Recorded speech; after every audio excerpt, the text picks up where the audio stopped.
Did you hear the one about the cat and the priest? No. What happens? I don't know. I was wondering if you know. I don't know. Okay. Welcome to this episode of the World Wonders Podcast. I'm Ryan. I'm Amanda, and we're your hosts. And today we're talking about La República de Bolivia.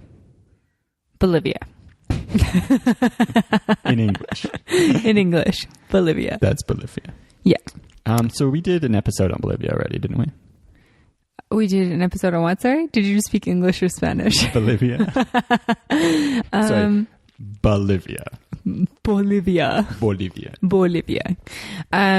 Yeah, so episode 17, for those listeners out there, we talked about Salar de Uyuni, which is the salt flats, which in my opinion is probably the highlight of traveling to Bolivia. You might disagree, other people out there. Okay, we're getting to that. Salar de Uyuni is one of the most famous tourist attractions in South America. It draws a lot of people down there. And we actually went from San Pedro de Atacama Desert in Chile into the town of Uyuni, going through the salt flats. So we're not really going to touch much on that in this episode. So if that is something that you want to listen to, just go download episode 17 and you can hear all about our crazy adventures there. It's definitely worth a visit as well as a listen.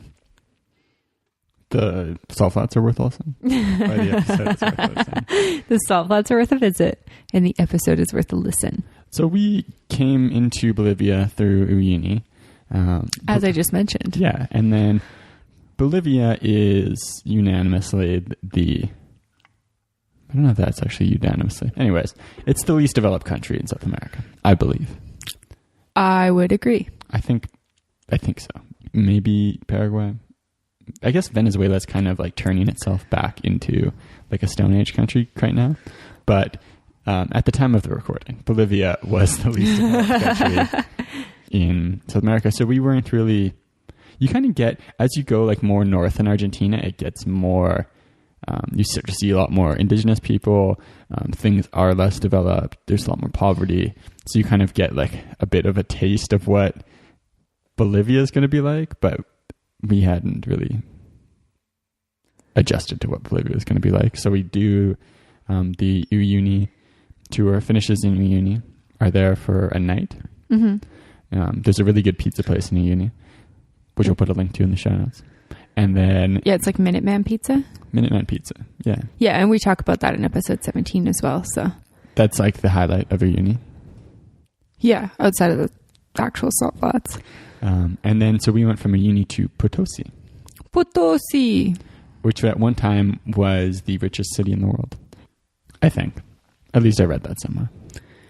Yeah, I feel like I heard that as well. And it's actually, it's rumored to be the highest city in the world as well. I think it's one of the highest cities in the world. Yeah, they claim that it's the highest city in the world, but I think it is one of the highest cities in the world. But it's over 4,000 meters. So a lot of people when they go on the salt flats tour have elevation issues, altitude sickness issues.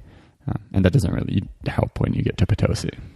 No, not at all. And we live somewhere that's, I guess, like relatively high, although it's not nearly as high as Bolivia is. But if you're traveling Bolivia, kind of be prepared to just feel a little bit lightheaded through a lot of it. I found that I just didn't feel really good at all in Bolivia. Yeah, no, me too. And we'll get into that later on. It's lots of washroom visits. For sure. Bring toilet paper. But in terms of like altitude sickness, I think it's definitely worth it to be prepared, especially if you live somewhere coastal and you're not used to being at high altitudes at all. Because I found that I was not drinking, I just couldn't get enough water. Like I was not hydrating enough. It was really difficult to stay hydrated. I was tired all the time. Yeah, and just to so if you are planning a trip to Bolivia, you're probably going to enter by one of three ways, unless you're crazy. You're doing something risky. Okay. You're going to enter through Atacama, salt flats to Uyuni, the Chile way, from the magnificent city of Puno in Peru to Copacabana in Bolivia, or just fly straight to La Paz. Or you can come through northern Argentina as well. Right. You could do that too. Yeah. So 4 ways. So I guess if you go in the Argentina way, Argentina is getting pretty high there, but pretty much any way you're coming in, you're going to be dealing with some significant elevation. Yeah. So if you're, especially if you're flying into La Paz from wherever you're at, make sure to give yourself time to adjust, because if you fly into La Paz, you're probably going to be feeling funky for like a couple days. Yeah, for sure. And especially like if you are coming from Australia, somewhere in Europe, anywhere where you're going to have jet lag as well, I would definitely give yourself a few days to just kind of chill out a little bit, because even coming from Chile, which was already kind of high, like we definitely had to take it a little bit easy in Potosi, just because you walk around, you get so tired so quickly, you're out of breath constantly. Yeah, and it doesn't help much because it's very hilly. Yeah. So to go anywhere, you got to go down, and then you're like, oh boy, I gotta walk back can't up. make it up this hill. So the reason people go to Potosi, for us, it was kind of an in-between on the way to Sucre, and we didn't really know what there was to do in Potosi. Get there, the main attraction is the mines. So Potosi's famous because of Cerro, what's the mountain called again? Cerro de Potosi or Cerro de Rico? It's, Cerro Rico, except it's a double R. Can you do the double R, Amanda? No. Cerro. Your Spanish is better than mine. There you go. Tu español es mejor que mi. Claro. Anyways, so Cerro Rico means rich hill. Because in the 1500s, I don't know actually who found silver there, but they found the Spanish arrived and were like, holy crap, silver. Holy crap. Making what? it rain silver. Oh. Potosi. So the city exploded, silver like crazy. It was just made a ton of money off of silver. Anyways, I lost my track of that. So now it's popular with tourists because you can actually go into the silver mines. So that's pretty much the main attraction there. Yeah, and it's one of those experiences that since you're in a kind of, I'd say pretty safe to say third world country, you can have I think it is 100% safe to say cool third world country. Like when you go to Cambodia and you can blow things up with rocket launchers, because it's like, that's just what happens there. So in Potosi, you go on this mine tour. It's notoriously unsafe. It's an active mine, and people will just take you in there. They'll let you blow stuff up with dynamite. That's pretty common. Mm-hmm. So what was our kind of decision process as we encountered more facts about this mine tour? Well, it's really not healthy for you. Like, you're breathing in a lot of stuff that's really not good for you. And then it's also super dangerous. And I felt like my decision around not choosing to do that was that I just didn't really feel like dying in a silver mine. I'd rather die like jumping out of a plane or something more exhilarating, personally. We're only there for one night too, so I mean, we could have made it happen, but we were pretty tired. And so that's like that very much like the thing to do there. Like, people go there and that's what you do. I remember reading about it, and it does seem like fairly unsafe and not healthy. And then also it's like, well, it's an operating mine, and you're just going to be going around and walking in there. There's people like working there, and there's a lot of like ethical issues about the work that's being done there. There's a movie called The Devil's Miner, like a documentary about a 12-year-old working in those mines. And I think the documentary may be like refuted a little bit, not super reality, but anyways, it's apparently really good. But I remember feeling kind of like I didn't want to do it, but kind of like worried about, we came here, what if we go other places and tell people we didn't go to the mines? Everyone we talk to is going to be like, oh, did you go to the mines? I went to the mines. It was wonderful. Yeah, for sure. I definitely had that same sort of thought process. And I mean, we chose not to go, and we did experience that. And I think almost everyone we encountered said like, oh yeah, it was so awesome. Like, it was really fun. People would, be like, yeah, it was pretty sketchy though. So I don't know. I still feel okay with that decision. And I think that if I was to do that again, there are buses that you can go a uni straight to Sucre, and I think I would probably just skip Potosi. Yeah, if I was talking to myself from that point in time, I'd say, hi-ho, Sucre. Hi-ho. But if that's something that interests you, then Sucre is like a beautiful... Sucre or Potosi? Sorry. Potosi is, the mountains beautiful. Cerro Rico is really beautiful. It's a nice little place to stop, and it does break up that bus ride, and some Bolivian buses are not the best. So. Yeah, Bolivian busing, that's an experience. What was our bus like to Potosi? I don't think our bus to Potosi was bad, but our bus to Sucre, man, was that an experience. Do you remember? Yeah, so we get on the bus, and it's like a small bus with like 20 seats or something. No, it was bigger than that. Okay, so... It's like your average size bus. No, it was smaller than average. Was it? Yeah. Okay. And then there's way more people than there are seats. But it's like we're stopping to pick people up. It didn't start out too full. Yeah. And then, so there's this thing in Bolivia, every single woman has a baby like tied around her back in one of those, kind of like a hammock, but around their shoulders. Yeah. If you've seen like the stereotypical image of like an indigenous South American woman, all of them, they all look really old, which is weird. And they all have babies. Yeah. So there's tons of people with babies standing in the aisle. We get on the bus, and then a guy starts giving a speech at the front about like maca powder. So our Spanish wasn't super good at the time, but yeah, maca. He's like, how many people here eat sopa de quinoa once a day? Something just like quinoa soup. Yeah, so he's trying to. It's like a maca salesman. Oh my god, it was so annoying. Goes off for like 30 to 40 minutes or something. People were buying it though. I feel like we were the only people who thought it was out of place. Yeah. But it's just strange. Awkward. It's packed. It's like bumping everywhere. People were like yelling at the end because we like kept stopping and it was too full and it was taking so long. And it was just a very full on experience. Yeah. Everyone on the bus seemed to get quite frustrated because they were stopping to pick up people. And the bus was way over full. Yeah. And so there's different levels of buses in Bolivia, and that's kind of the same with everywhere, but Bolivia seems to be really extreme. So because we were only going like 4 hours, we chose to just do a little bit of a cheaper bus, just to save a bit of cash, because we didn't need that. It's not an overnight bus. We don't need to be super comfortable because we're not there for 12 hours.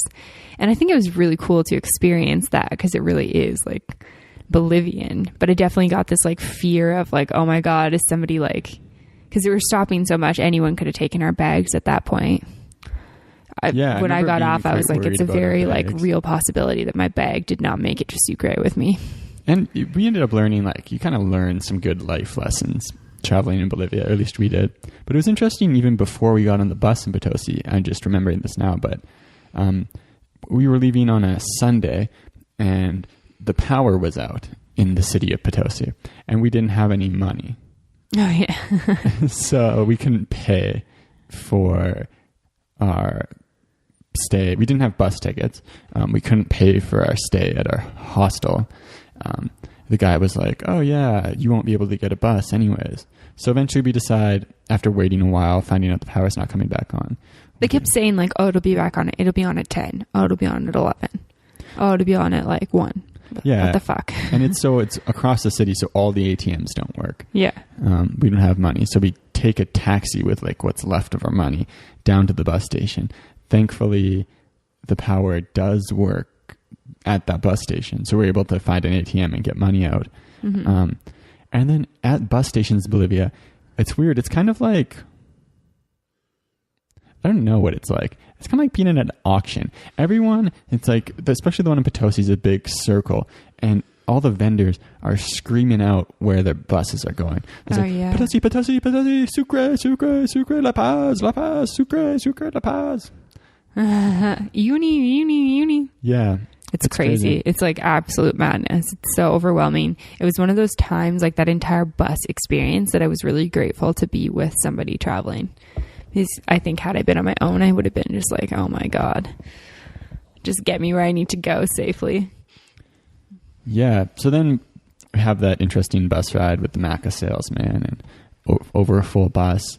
And when we actually stopped for a food break on the bus, you kind of learn something about how transport works in Bolivia. Stop at a restaurant and you ask the driver like, oh, is there a washroom here? No. And it's like, okay. And then you notice every one of the buses has just filed off, gone to the side of the road, into the bush beside a building, and you just go to the washroom. It's like even these like older women, they just like pick up their skirts and like pop a squat. It was so shocking to me. And I was like, oh, okay, this is why there's sanitary issues in Bolivia. And that's why everyone wears skirts. I was like, damn it, why'd I wear these stupid tight Lululemon pants?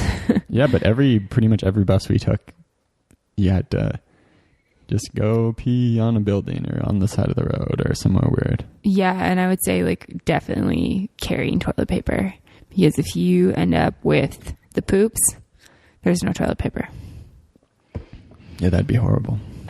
It'd be awful. So we get to Sucre. And Sucre is beautiful. Well, we'd heard good things about Sucre and seen some cool photos. But then when you arrive at the bus station, you're kind of on the outskirts of the city. I remember kind of questioning, like, oh, is this... what's going on here? This is kind of sketchier than I imagined it. Yeah. Yeah, I kind of remember that too, actually. It was, like, okay, though. Yeah, but then once you get into the city center of Sucre, it's a beautiful colonial town. Everything's white, lots of nice buildings, lots of nice restaurants. There's definitely more of an expat community there, so it's a little bit more westernized than a lot of other places. Yeah, and it's kind of cool because in Sucre, they've got a ton of really good cafes, which is definitely Ryan and I's jam when we're traveling. So just lots of places where you can get some really good food and you can just kind of wander around. It feels a little bit safer, which is nice. Safer for Bolivia. And all the colonial buildings are super white, which is, it's beautiful. We'll post some photos in the show notes. It's really pretty to look at. And then what are the main things to do in Sucre? A lot of people learn Spanish there. There's a ton of Spanish schools. It's like a really popular place to chill out for a week or two and study Spanish. Yeah, so the things about Sucre, there's lots of good activities you can do in the vicinity, like hiking and mountain biking and horseback riding. Yeah, it's a bit lower down than the other place, so the elevation's not too bad. And then lots of Spanish schools because it's quite affordable to go. Yeah. So we went to Spanish school in Buenos Aires, and for what that cost us, we probably could have gone for like 3 times as long in Sucre. Yeah, for sure. Especially when you count accommodation as well. Yeah. So I came away thinking that that would be an awesome place to start your trip. Or not, well, obviously you're not going to start in Sucre, but if you were starting maybe in Lima or something, make your way to Sucre, settle down in Sucre, really work on your Spanish, and then continue on from there. Yeah, that's definitely a really good point. Because there's lots of good restaurants, lots of good cafes, tons of stuff to do, but nothing really like exceptional. Mm-hmm. It's a nice place to just kind of walk around. You can kind of just walk like a new part of the city one day. And it doesn't have, like Ryan just said, it doesn't have anything that's like, oh my God, I have to see this, this, this, and this. Like, it's not that type of city. It's more like, oh, I'm going to go walk and check out this like nice green space. Oh, I'll go into the cathedral today and watch the sunset from the top. Oh, I'll go do this today. Like stuff that's really nice and pleasant to do, but nothing that, if you miss it, you're not missing something amazing. But the views and especially the sunsets there are incredible because you get, the town's extremely picturesque and you can walk up the hill. There's a monastery up at the top of the hill there's a cool cafe there where you can sit out in the sun and look over the view, which would be a brilliant place for sunset. Also, you can climb up the cathedral in town onto the roof there and check out the sunset from there. Yeah, we did both those things, which were really, really nice. I would highly recommend them. Quite a few good hostels as well.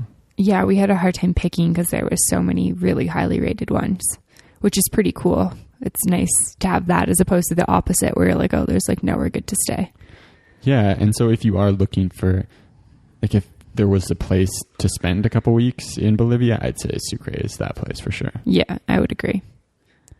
I enjoyed Sucre quite a bit. And then where did we go after? From Sucre, we made our way to La Paz. So we took an overnight bus to La Paz. And I remember before La Paz, I'd heard virtually nothing good about it. Yeah, I mean, it's like the highest capital city in the world. It's the most dangerous capital city in the world. It's like the dirtiest capital city in the world. You don't really get much like pleasantness away from it. I think in advance we had watched the Top Gear Bolivia special. Yeah. And then in that special, for any of you who know Top Gear, you've probably seen it. They go along this road that's called the Death Road, which is really crazy, and we'll talk about in a minute. But then they come into La Paz, and I think Jeremy Clarkson says, La Paz, the world's highest capital city and also the worst. Yeah, so we didn't have high expectations going to La Paz. It was kind of cool, though. We paid for like a full cama suite bus to get to La Paz. And so full cama means like a full bed. So this is actually a super, super nice bus because the seats like fully reclined back, and then there was a foot thing that you'd bring up that went across. You actually had like a full bed. So the bus ride was actually fairly pleasant there. Yeah, I remember the only downsides were the toilet didn't work on the bus. Oh my God. And so talk about toilet anxiety over here. Stopping during the night. Yeah. I think it was also quite hot. Was it hot or was it cold? I don't remember. It was like a strange temperature though, but the full camo was nice. I mean, we took a lot of overnight buses while we were in South America, and I'd say that was definitely not the most unpleasant bus we took. No. And so Bolivia, Argentina, Chile, and Peru have, you can really, there's like classes on the buses that you can get some really nice buses. Mm-hmm. And Bolivia is obviously the cheapest. Everything in Bolivia, a lot of things don't live up to what they say they're going to be. So when you get your bus and you're like, oh, as we asked, like, is there a washroom board? Yeah, getting on the bus doesn't work. And I remember just being a bit frustrated in general the entire time with issues on tours, with issues. Everything was like with buses where they can't stop every 10 feet trying to pick someone up. Yeah. Stuff like that. Yeah. It wasn't as bad on that bus, but it was definitely, I mean, yeah, not the best bus ride we took, but not the worst. I really did enjoy the full camo though. Yeah.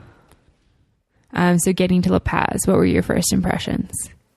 Well, so we did an overnight bus, and I remember every time you do an overnight trip, I feel like you're a bit wonky. You're like groggy and weird. It's like you're living some sort of like weird dream. Yeah, and La Paz, I don't know. I was expecting like something pretty crazy. Yeah. And I think, yeah, my first impressions were like, okay, this lives up to like the craziness I was kind of expecting. Like, get off at the bus station. There's people trying to hockey stuff, get into a taxi, and then make our way to our hotel. And just in the neighborhood of the hotel, the streets are packed. There's people selling stuff all over the place.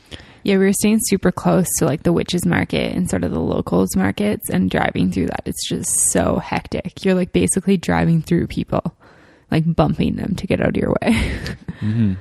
which is like pretty full on. And so for backpackers, what's La Paz really known for?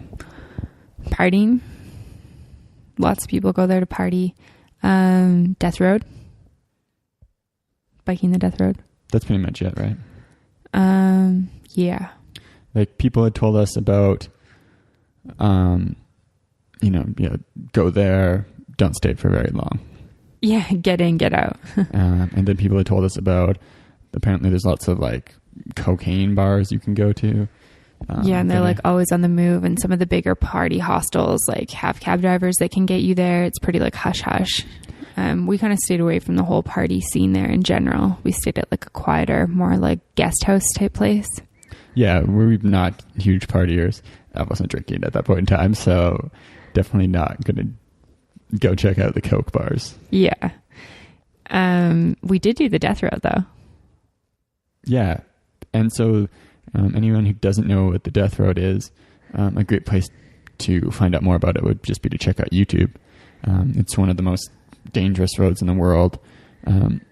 It's a one-way road that kind of winds all the way up from really high elevation near La Paz down the mountains into basically like the not the jungle, but close to the jungle. Mm-hmm. and it's basically a 1-lane road that they'd have traffic going both ways in. One side of the road is a sheer cliff. It just like goes right down the mountain. It's crazy. You need to see pictures because descriptions aren't really doing justice. But it's one of those kind of roads where you see it and your just palms are sweating. Yeah. So now it's been made famous by TV shows, especially Top Gear. And you can do bike tours where you start at the top and bike all the way down. Yeah. Which is fairly terrifying. It was kind of Ryan who really wanted to do it, and I wanted to do it as well. I like extreme activities, but I was way more like fearful of it than I think you were. Pretty excited and stoked for it, and I was a little bit like uneasy about it, I guess you could say. Yeah, I felt like a little bit uneasy, but yeah, something I really wanted to do for quite a long period of time. And there's a ton of tour companies you can go through. Do you want to talk a little bit about our sort of decision process?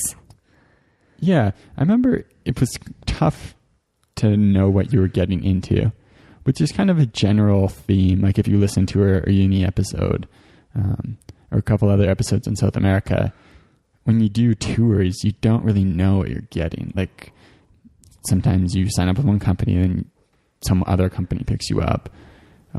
They will promise stuff and not live up to it. So going on the death road, it's called the death road. I think it's not as like you're on a bike and the road's pretty wide, so it's pretty easy. You're not really that scary. Yeah. But like especially if you have bike skills, it's not. Yeah, no, it's not. I mean, I'm not a big biker, and like I was fine. But there was a girl on our trip, a Bolivian girl who didn't know how to bike. Yeah, I was like, whoa, are you serious right now? So we were kind of looking for a tour where we could like have good equipment.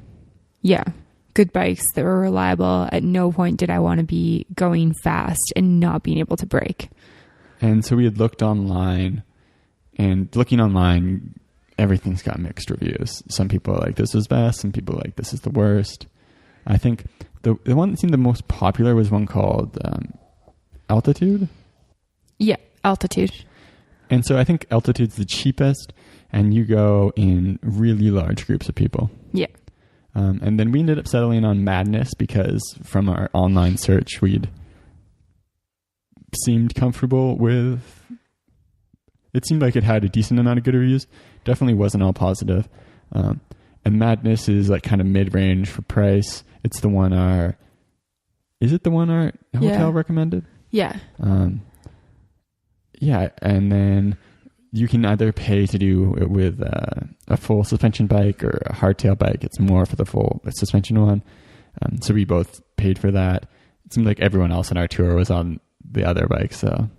Yeah, people are like, oh, we want to save some cash. I'm like, you're biking the death road. That's not the time to save cash. But but no, like in reality, I think it was nice fine having on the full suspension one because it is kind of bumpy and you're on it for like 3 hours. So it's like nice, cushy ride. And Madness was good because our group wasn't too big. It's probably like 10 people or something. Yeah, no, our group was like a good size. The guide was there for us the whole time. He took a ton of photos for us, which was pretty cool. Really amped up. Yeah. Oh really my God. Excited. I forgot how excited he was. I was like, okay, let's chill out. Just need to like get in my zen as I bike the death road. And ours, the only problem with ours was that there was a girl who didn't know how to bike really. And I remember our guides, because there was a guide who follows and a guide who's at the start. Mm-hmm. And near the start, I heard the one guide saying to the other guide, oh, tenemos una tortuga. We have a turtle. Because she was going really slow. So that we had to do a lot of waiting, which was a bit of a bummer. But other than that, everything's great. And that was one of my favorite experiences in the entirety of South America. What did you like about it? So the actual tour, to give a description, you go from La Paz, get picked up, go get all your gear together, hop on a bus. I think the bus is about an hour on the way to the start point. Yeah. So you actually go, La Paz is really high to begin with.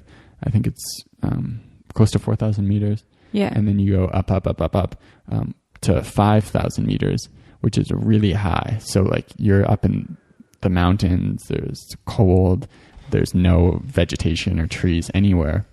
And then you start biking, and you bike basically 3 hours. You stop at one point and get back in the car to go up some hill. And then there's a flat section toward the end. But other than that, just heading down, and you end up basically in the jungle. Yeah. So it's just the contrast between where you start and where you finish is crazy. Yeah. Wait, so when did we get back in the car? So we started up high, and you're on the highway. You do a section where you're biking through the mountain. Oh, yep. Which is, I think that might have been one of my favorite parts. Because that was pretty cool. It's like nice asphalt, and you can look around at the mountains, and you're going really fast and taking these big corners, and you're like, wow, this is really cool. And it's nice too because you're on the pavement, so it's like a super smooth, or at least for me, I liked being on the pavement because I was more comfortable with that, and I was able to go faster and not as experienced on the actual gravel, so I was going a little bit slower there. And then you hop back in the van. You have to pay a park fee. Yeah, Which always. is kind of common of tours in South America. And then go to the actual start of the death road, which is at that point it's like some more lush vegetation already. And it's kind of eerie because you can see the road from the starting point, but there's like these foggy sort of clouds that kind of roll over, and it just makes it look so coming up. Oh my god, it just makes it look so crazy. But yeah, it gets pretty small at some points. Like it's comfortable on a bike, but to think about being in a vehicle is like pretty full on. Yeah, it seems terrifying to be in a vehicle. And there are still, like, because each tour has a car with them. Mm-hmm. But there are just other random trucks coming out. So you got to be careful about trucks coming around the corners. And and some points are extremely narrow. And you look down, and it's like one of the situations where a couple feet to your left, there's the edge, and you cannot see any hill. It's just straight drop. Yeah, it's pretty crazy. I was pretty scared for a lot of it, but it's cool as you go down, it gets warmer, it gets like more lush. You can start like stripping down layers. It's pretty awesome. And then you get to a point at the end, and it's beautiful, and they feed you, and that's great. Yeah. The only thing I would recommend to people doing the tour is it might be worth, what was the name of the place the tour ends at? The tour ended at a place called Yolka, and then we moved on to Corico. But Corico is a place a lot of travelers end up going to. Mm-hmm. And it would be really nice to be able to skip the trip home. Because it's hours long. Not only that, you've gone down a long way, and then you immediately go back up. Yeah. Which is like a recipe for altitude issues. Especially after you've been like pretty full on bike ride, and you're pretty tired, and you just don't have that much time to hydrate. Mm-hmm. Yeah, so that would be my recommendation. If you can swing that, just do the death road trip, stay down there for a couple of days, and then make your way back or go somewhere else. Yeah. And one thing I think we should probably mention is, so we'd booked our death road tour, and we actually had to change it by a day because you were pretty sick. Yeah, I don't know what happened. Probably some sort of food issues. Probably. Some sort of like feces to mouth thing. My body was in evacuation mode, which is, I think, a lot of people experience that in Bolivia. Yeah, and I actually got that in Sucre. And people had told us like beforehand, they're like, oh, like everyone gets sick in Bolivia. Like don't plan your trip like too quickly. Like, allow yourself some time in case you do get sick. And I was kind of like, yeah, like I was sick in Colombia, I was sick in Ecuador, like I was sick in Chile, like I'll be fine type thing. Like I was sick in Peru the first time I went, like whatever, I'm okay. And I got sick the day before we'd planned to hike in Sucre, and so you actually ended up doing that hike by yourself. And it's kind of just like your stomach gurgles, and then the diarrhea starts, and then diarrhea gets worse, and then it comes out the other end because it's like it can't get out fast enough, and it's like, how can you get out any faster? It's just super unpleasant. Yeah, but that's so many people we met were sick there. Mm-hmm. You have to be pretty careful, like always drinking bottled water. I wouldn't even try to use my own like filtered bottle unless I absolutely had to with tap water. And it's just hard. Like we did eat at really good places. It's just contamination. The hygiene's just not the same there. And if they're washing the dishes with the tap water, it's hard to avoid it. But I would recommend traveling with some sort of like we both had ciprofloxacin and Imodium and activated charcoal are all really good things to have on you in case you do get sick. And one thing that was really good for me during that period of time was having rehydration salts. Totally. Just because especially you're at high altitude, so dehydration is a big problem because it leads to altitude sickness. But then if you're vomiting and having diarrhea, having something that can rehydrate your body quickly is really helpful. Mm-hmm, for sure. And in most cases, it usually only lasts like 24 hours. If it lasts longer than that, I definitely go see a doctor because you're just losing liquids way too quickly. But just be careful where you're eating because it is a very, very real thing. Both Ryan and I can attest to that. It's pretty unpleasant. Yeah. And then, so the other day trip we did out of La Paz was to a place called Tiahuanaco. Yeah.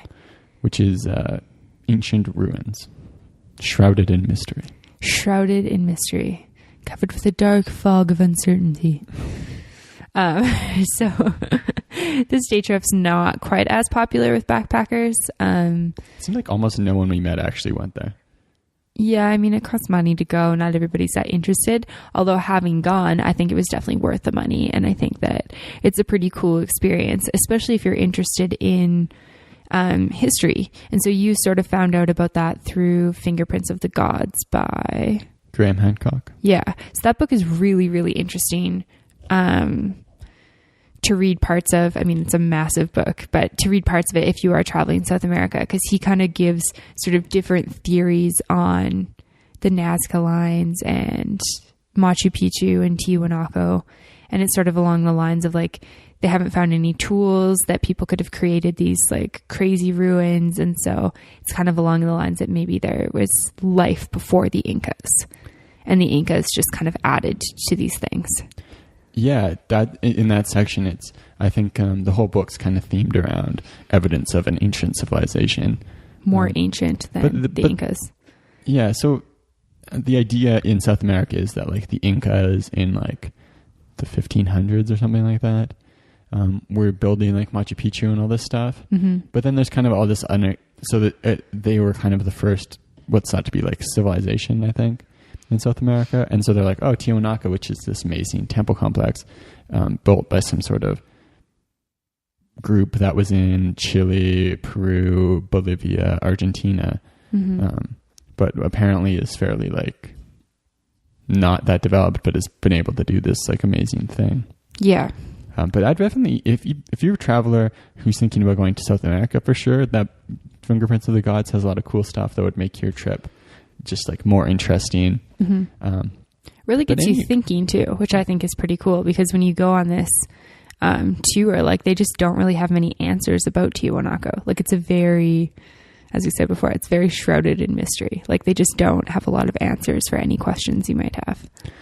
No, yeah, the actual experience of the tour, I'd like read a decent amount about Tiahuanaco before, and it sounds really cool. And visually, it's really cool if you have something to connect it to, because there's these gigantic stone blocks and statues carved out of big stone pillars, and you're in this area that's like flat, not really near anything, and there's no stones anywhere around. Yeah, and they're like, oh, they're in the mountains, like miles and miles away. And we're like, oh, well, how did these like small Inca people get these massive, like really heavy, like blocks of stone that close? And they're like, oh, they just like carried them with like mules and llamas probably. I'm like, what? Really? That's crazy.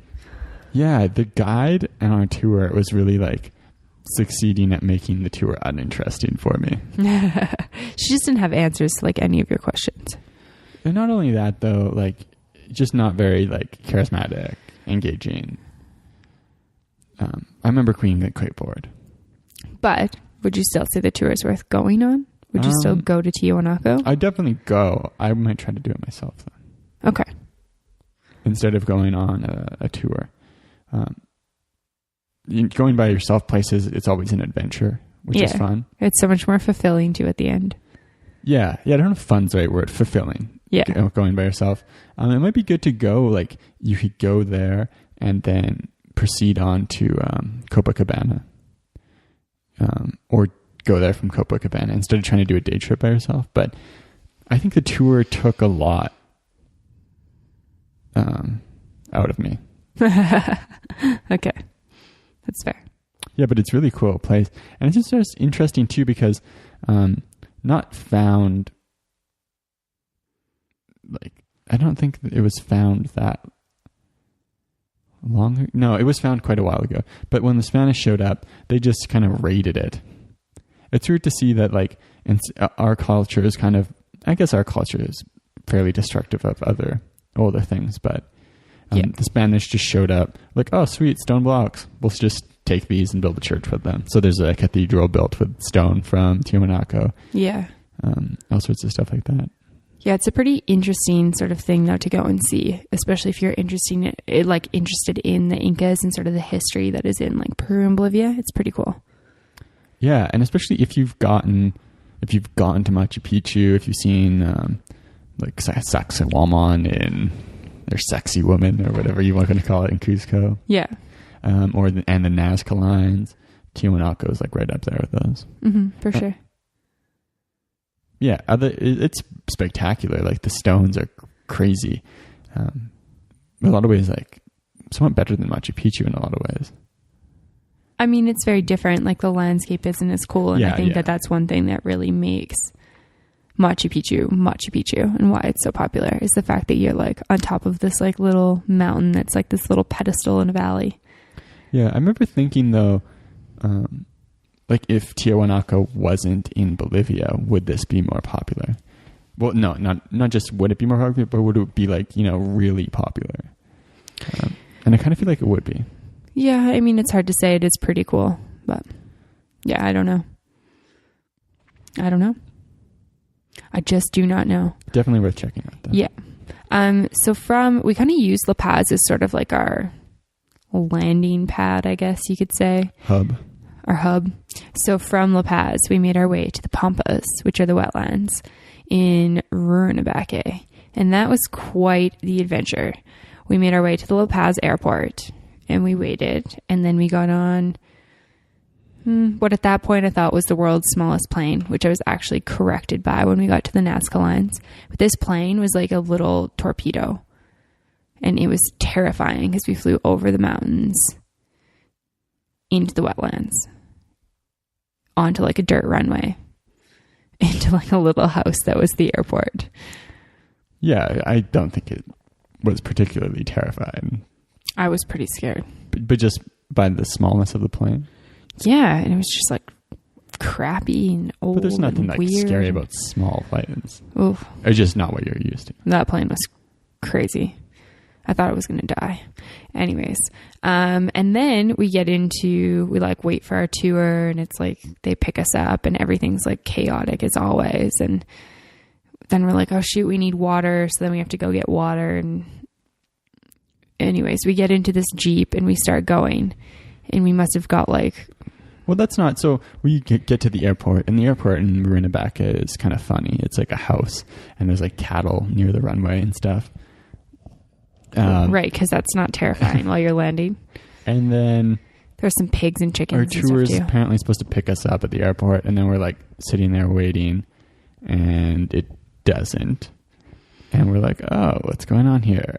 Why isn't anyone picking us up? Eventually, someone does show up. Mm-hmm.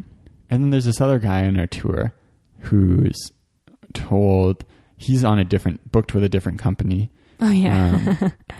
And then, so we're in the car together. We're like, oh, what tour are you on? He's like, oh, this one. I'm like, we're on this one. I'm like, okay, I guess. I don't know why we're together, but we're going separate places, I guess. And then the driver drops him off. And then we're in the car. And then turns like around basically and goes and gets that guy again and takes us somewhere else. Yeah. And then we get to the place where we're at. And I guess everyone else who's been on that tour had been waiting in the office for like hours. The people who had already arrived in Rurrenabaque. Yeah. Because our plane was quite late. Yeah. Yeah. And then so we all get into the Jeep. That guy comes with us. He's just like, oh, I guess I'm on this tour now.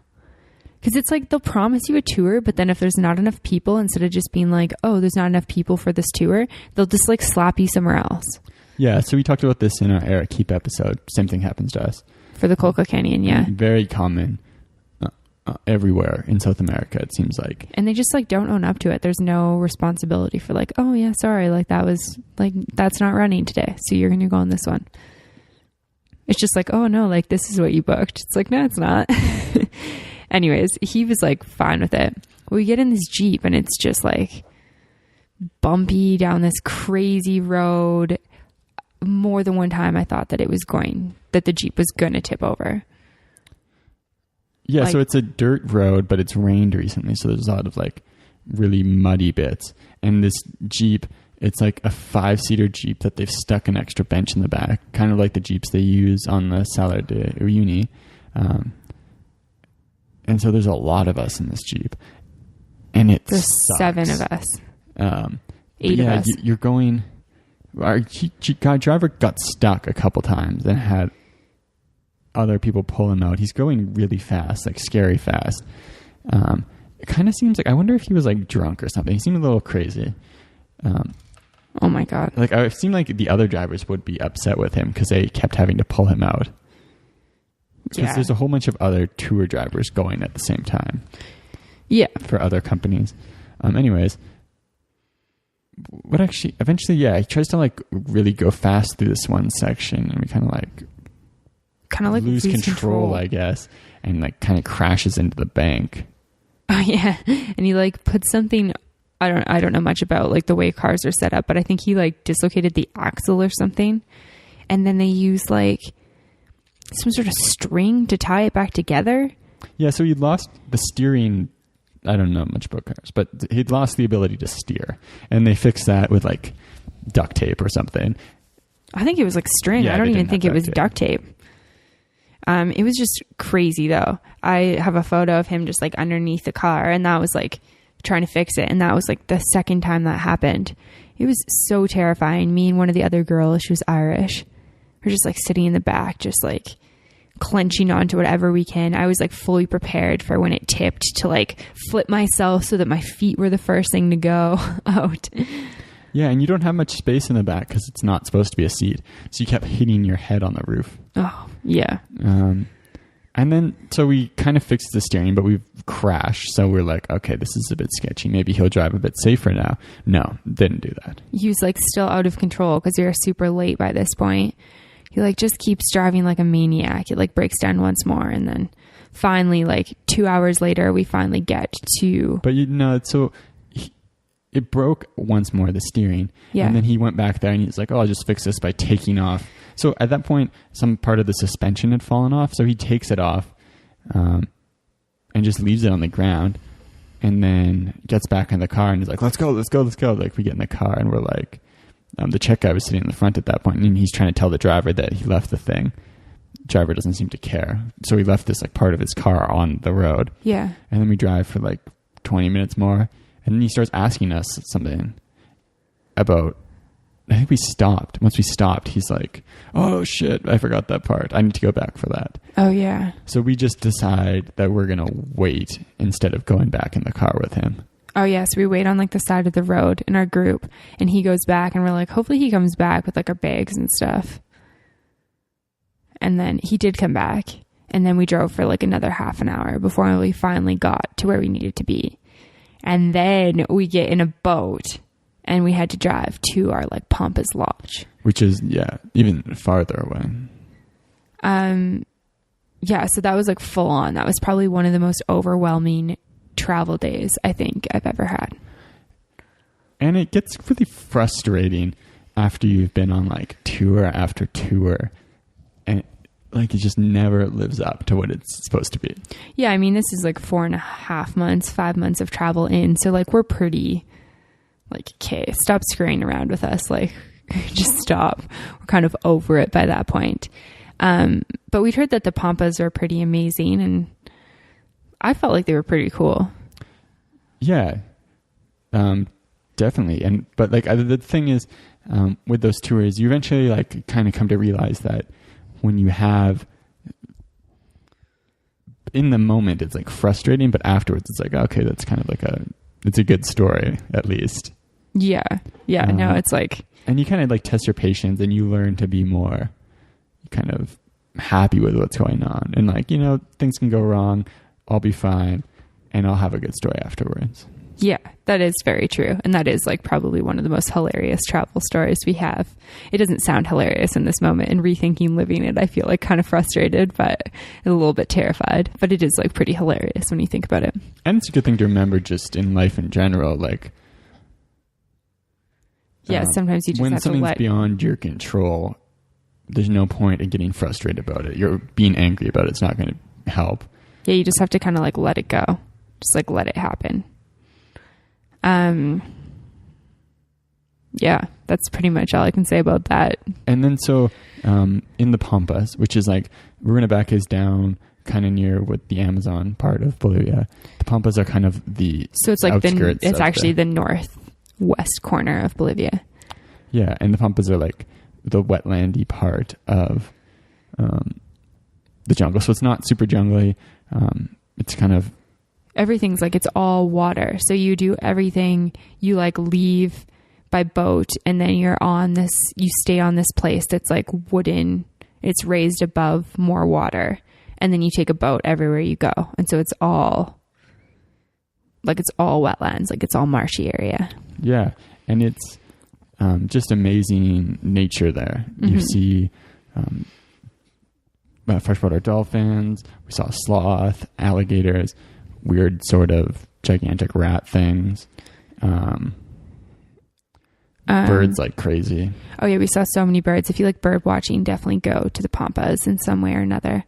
It was pretty cool too. Like, so the water is filled with all sorts of crazy things like alligators and piranhas and stuff. And then we went to this other part and there's fresh water there, and it's got pink dolphins in it, and you can actually swim there. So there's no piranhas or anything. Ryan didn't swim though. No, I did. I hopped in for a minute and then got out. But this is like in the Pampas, apparently there's anacondas, and we had gone and seen a whole bunch of piranhas. And they're like, oh yeah, just hop out and swim right here. And I'm like, I'm good. I'll just chill in the boat. It was fun though. I got to swim with a pink dolphin, which is pretty cool. So would you recommend people traveling Bolivia do take the flight down to Rurrenabaque and do a tour? Yeah, I think so. I mean, it definitely put me out of my comfort zone in a whole new way. So I think that was pretty cool. And it's also an amazing way to see wildlife. Like you go to sleep with so many crazy sounds of animals, and you wake up to the howler monkeys, and you see like thousands of birds. So I think it's worth it. That's one thing. So you're staying, it's like a wetlandy area. So the place you're staying in is kind of like built on sticks, and there's water underneath you. But at ours, there's actually like quite a few like alligators around. Crocodiles, alligators? I don't know. Anyways, so you can hear them all night, like right underneath the bed you're sleeping on, because it's just like boards, and you're like, oh, there's just gigantic death machines underneath me. Yeah. And then you the sun starts rising, and it sounds like there's an army of orcs approaching from the distance from all these howler monkeys. Yeah. It's a good way to put it. So yeah, it's pretty cool. Pretty cool experience. Yeah, I'd say so. And then for those tours, most of them, people just book a kind of whole thing from La Paz, where you book like a flight and your tour. It's all together. Yeah, and I would recommend doing that, because if anything does change, they'll kind of just like change your flights for you type thing. Whereas if you book it all sort of separate and yourself, you're kind of responsible for all of that. Yeah, and it's a little expensive, but it's cheaper in Bolivia than it is to go into like the jungle in Peru, for example. Mm-hmm. And I think the wetlands is a cooler experience. Like I've done the jungle in Peru, and you do different stuff. And then if you are like doing tours in general in South America, especially Bolivia, we talked about a lot in that uni, but just keep your expectations really low. Yeah, for sure. Don't expect to get what they promise you, but expect to like go to the place and be assertive about trying to get what you need. But yeah. Mm-hmm. For sure. So we made our way from there back to La Paz, and then from La Paz, I think we stayed like one night, and then we took a bus over to Copacabana, which is on Lake Titicaca. And Lake Titicaca is the highest lake in the world. It borders Peru and Bolivia, and it's pretty beautiful. Yeah, a really big lake. Yeah, so while we were in Copacabana, we took a boat over to Isla del Sol, and you can hike from one end of the island to the other, which is pretty amazing. I would definitely recommend doing that. You can stay over there. We chose to just take the afternoon boat back, though. Yeah, a lot of people do choose to stay at Isla del Sol. And that's kind of the main activity for Copacabana, right? People go to Isla del Sol and hike. Yeah, pretty much. You're still at a pretty high altitude there. So, I mean, the hike is, I think, more challenging because of that. And it's kind of weird to be like on this sort of like watery area. I always just think of like lakes as being sort of like lower altitude, or think of being on an island as like on the ocean so that you'd be like right on the coast. But that's definitely not how it is. But some beautiful scenery there. Some of the bluest skies I've ever seen, which is just phenomenal. Yeah, because you're on this island and it looks kind of dry and it'll be like super sunny out, really blue lake, but then in the distance, like big mountain range with like snow-capped mountains. Mm-hmm. One of the frustrating things about doing that tour was, though, I guess there's like different towns on the thing. So when you go on the hike, you have to it's like there's trolls effectively. That's a good way. Because you've got to pay like a toll to walk every section of the freaking thing. Yeah, I mean, in saying that, it's a pretty immaterial amount of money. But it's the principle of it that's pretty frustrating. You buy one ticket and you walk and you're like, oh, sweet, I got the ticket thing covered. Oh, no. New trolls, more trolls. Yeah, it's just like them. They're just hawking money from you. In saying that, it's not a lot of money. No. It is frustrating, though. But I would do that again. I would definitely recommend doing it. I thought it was a nice way to get outside and enjoy the scenery. Yeah, definitely. And from there, you can cross land into Peru, which means that our episode's done because this episode's about Bolivia, not Peru. Yes. So follow us on Facebook, The World Wanderers Podcast, or on Twitter. You can find us searching The World Wanderers Podcast as well. The show notes will be at www.theworldwanderers.com. Shoot us an email if you have any questions or contacts. I mean, questions or comments. Lenses, contact lenses. Thanks for listening. Ciao.